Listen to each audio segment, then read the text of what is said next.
लोकसभा चुनाव का अंतिम चरण चल रहा है। छाछठ देवरिया लोकसभा में 1 जून को मतदान होगा। इस सियासत के समीकरण को जानने के लिए हमारे साथ देवरिया जनपद के वरिष्ठ पत्रकार हैं, जिनसे जानेंगे कि तपती गर्मी में देवरिया जिले के सियासी का तापमान क्या है। आपसे हम ये जानना चाहते हैं कि जनपद का क्या माहौल चल रहा है अभी। जी, अभी जो माहौल है वो यह लोकसभा चुनाव 2014 और 2019 के चुनाव से भिन्न है।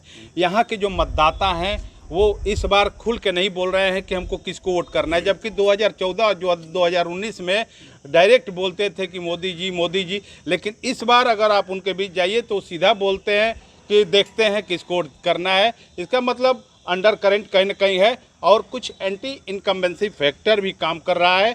दूसरा चीज़ ये है कि इस बार 2014 और 2019 में एक तरफा मुकाबला देखा जा रहा था, जबकि इस समय हम कई सीटों पर देख रहे हैं कि कॉन्टेस्ट है और इसलिए यह कहना मुश्किल है कि कौन जीतेगा कौन हारेगा। हम आपसे ये जानना चाहते हैं कि इस बार सियासत में किसका पल्ला भारी है।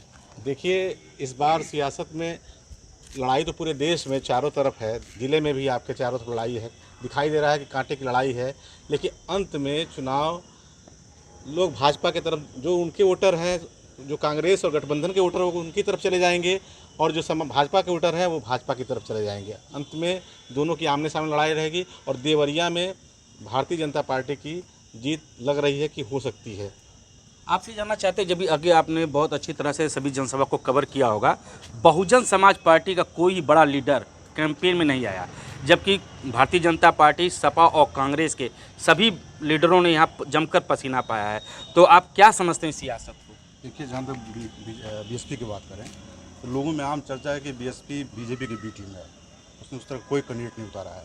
लेकिन जहाँ तक देवरिया लोकसभा की बात करें तो यहाँ एक दिलचस्प मुकाबला देखने को मिला। इस बार थोड़ी सी जनता नाराज जरूर है बीजेपी से, लेकिन बीजेपी का पलड़ा काफ़ी भारी है। इस बार कौन से मुद्दे हावी रहे हैं? इस बार जो मुद्दा था, जो नाराज़गी लोगों की है बीजेपी से, वो अग्निवीर योजना को लेकर है, पुरानी पेंशन को लेकर है। थोड़ी सी नाराज़गी लोगों की है बीजेपी से। हमारे साथ कुछ और लोग हैं, हम आपसे जानना चाहते हैं इस बार किसका पल्ला भारी रहेगा। देखिए, पलड़ा तो इस बार कांटे की लड़ाई है। दोनों गठबंधन और भाजपा में बहुत कांटे की टक्कर है, लेकिन अगर आंकड़ों पर गौर किया जाए तो बीजेपी अभी भी जो है गठबंधन से भारी है। कैसे? 2014 और 2019 के आंकड़ों पर अगर गौर किया जाए तो 2019 में गठबंधन सपा से और बसपा से हुआ था। इस बार कांग्रेस और जो है सपा से हुआ है। दोनों वही परिप्रेक्ष्य में देखा जाए तो गठबंधन के बाद भी प्रत्याशी नहीं जीते और भाजपा बहुत जो भारी मतों से यहाँ जीत हासिल की थी। इसलिए अभी भी नाराज़गी है बेरोजगारी को लेकर के, फिर भी लोग अंततः जो है अभी पलड़ा जो है बीजेपी का अब तक भारी दिख रहा है। आपसे ये जानना चाहते हैं, इस बार जो सियासत का मैदान है, राजनीति का मैदान है, किसका पल्ला भारी होगा? देखिए, लड़ाई तो देवरिया पे दोनों कैंडिडेट के काफ़ी दिलचस्प होगी। इसमें कह पाना किसका पलड़ा भारी है तो ये तो जनता तय करेगी और 1 जून को जनता किसको अपना वोट करती है। नाराज़गी लोगों में है कि जैसे स्थानीय मुद्दे भी यहाँ पे हावी रहे हैं, जैसे बेरोजगारी का मुद्दा, चीनी मिल का मुद्दा, कई मुद्दे यहाँ हावी रहे हैं। ये चुनाव में असर डालेंगे और जनता अगर भाजपा की तरफ नहीं मूव करती है तो गठबंधन प्रत्याशी यहाँ से जीत सकते हैं। भारतीय जनता पार्टी इस बार हैट्रिक लगाने की जुगत में है, गठबंधन भी अपना मजबूती से चुनाव लड़ रहा है, तो क्या देखते हैं दोनों में लड़ाइयों के बीच में?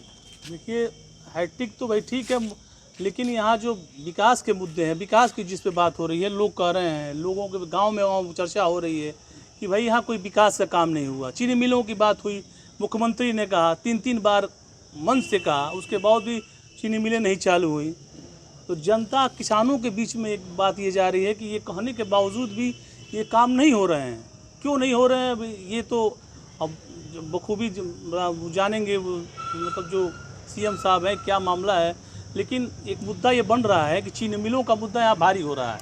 अपने लेखनी से सियासत को लोगों के सामने रखने के लिए पत्रकारों ने साफ तौर से कहा कि इस बार गठबंधन और भारतीय जनता पार्टी की लड़ाई इस सियासत के मैदान में होगी। देवरिया से न्यूज़ 18 के लिए उमाशंकर भट्ट।